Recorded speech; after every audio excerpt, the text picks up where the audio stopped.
Bienvenue, aujourd'hui on plonge dans Faites votre glucose révolution de Jessie Inchauspé. C'est une biochimiste passée par la recherche puis une start-up de génétique. Elle nous donne sa vision de l'alimentation. Tout à fait. Et le but du livre, c'est vraiment de rendre accessible la science, des études très récentes d'ailleurs. Il montre comment le glucose sanguin, ça impacte tout le monde, hein, pas seulement les personnes diabétiques. Oui, notre bien-être physique, mental.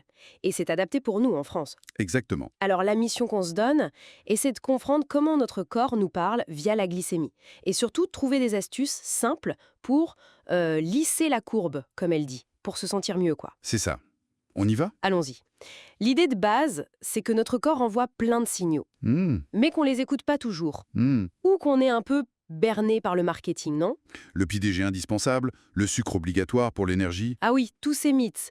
Et le livre dit, attention, le paramètre clé à surveiller, c'est le glucose. D'ailleurs, pour bien comprendre, un petit rappel s'impose peut-être, sur d'où vient ce glucose. Bonne idée. Ça vient des plantes à la base.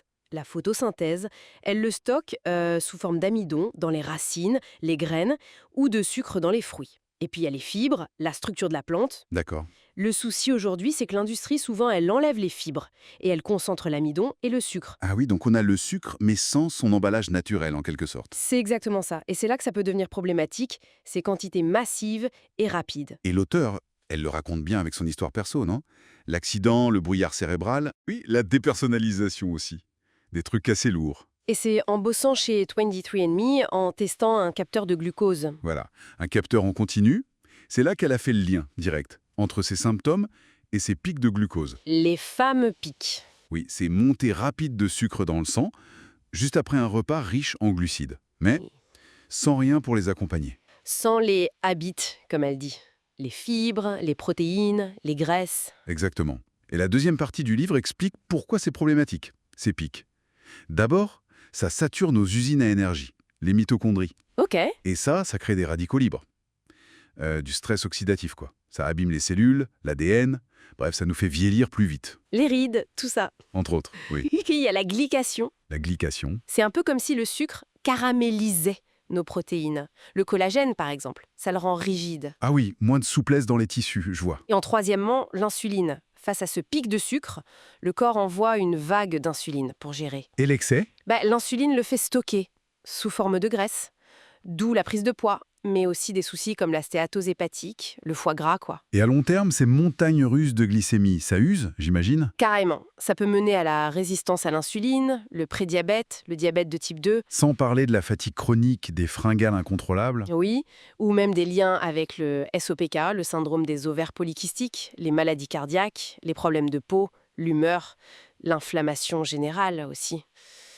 Bon, le tableau est un peu chargé, là. Il peut faire peur, oui. Mais, et c'est ça la force du bouquin, je trouve, c'est que l'approche est hyper positive. Ah, Oui. La troisième partie, c'est que des solutions.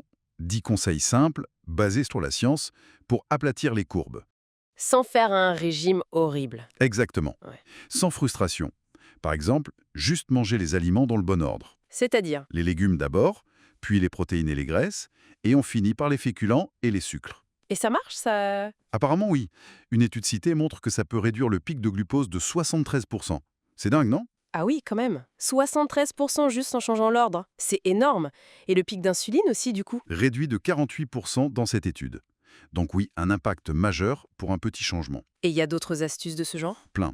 Ajouter une petite entrée de légumes verts. Toujours habiller ses glucides. Genre les pâtes, oui, mais avec des légumes, du poulet. Plutôt que les pâtes blanches toutes seules. Voilà. Ou alors boire une cuillère de vinaigre dilué dans l'eau avant un repas sucré. Le vinaigre? Sérieux? Ça paraît presque magique. Eh oui. Ou bouger un peu, genre 10 minutes de marche, après le repas. D'accord, et comment ça marche tous ces trucs? Le vinaigre, l'ordre des aliments? Soit ça ralentit la vitesse à laquelle le glucose passe dans le sang, c'est le cas des fibres ou du vinaigre qui agit sur une enzyme, Ah ah. soit ça aide les muscles à capter et utiliser ce glucose plus vite, comme quand on bouge après manger. Donc on agit sur deux tableaux, moins de pics de glucose et moins de pics d'insuline derrière. C'est exactement l'objectif. Et les effets sur l'énergie, les fringales, ça peut être assez rapide. C'est encourageant! Oui, et elle cite ses sources, hein, c'est documenté.